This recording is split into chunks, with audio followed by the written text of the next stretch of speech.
He says, we don't take God's word, water it down, take it to the street, and sell it cheap.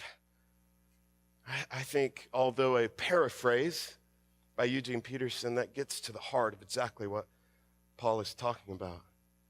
You see, as we journey into this series of identity, who are we as Crossings Community Church, and who has God called us to be as Crossings Community Church, we see a people who manifest the aroma of Christ's victory. When we see a people who manifest the aroma of Christ's victory, you see that is identity. That's who we are. That's who we should be. That's who the church should always be. But it's also, if you understand right, the definition of vision, it's this preferable future that sets in contrast with the current reality. It's who we must continue to become as well. We're not there. We haven't arrived. We've got a journey ahead of us to walk. And so as we wrestle for just a minute of what the how looks like here, I'll take you into two different contexts of the how. The first is in our gathering. 13 years ago, 12 and a half years ago maybe, I'm having some flexibility in my Sunday morning. I'm between a church staff position and us actually launching a church plant.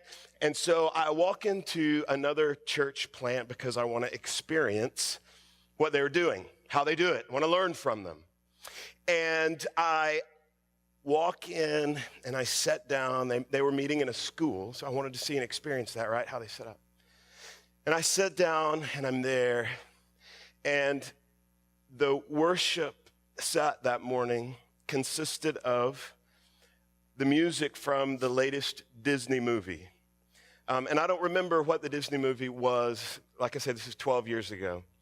And let me give you a quick important word here before I go on an explanation. This is not of judgment against them.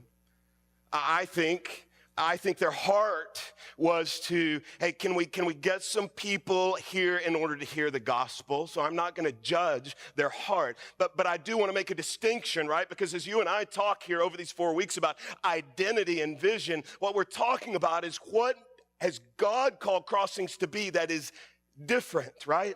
What is our identity?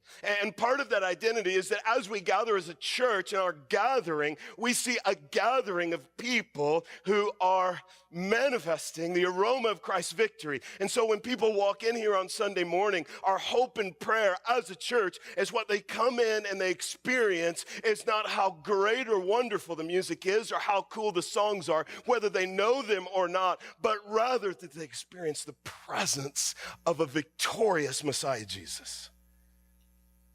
You see, if anyone leaves here and says, I feel like I don't know why, it wasn't because the speaker, that pastor guy was great, or those music guys, it wasn't because they were great. I don't know why, but I do know that I felt the presence of God there, and I can't really explain it. And that's a people that manifest the aroma of Christ's victory. You see, not only in our music, but in our preaching. My desire every Sunday is that when we gather together, that it's engaging, it's relational, it's passionate. That's who I am. That's what you're going to get. But every single Sunday, the beauty of the gospel of Jesus Christ will be put on display. It's my commitment to you.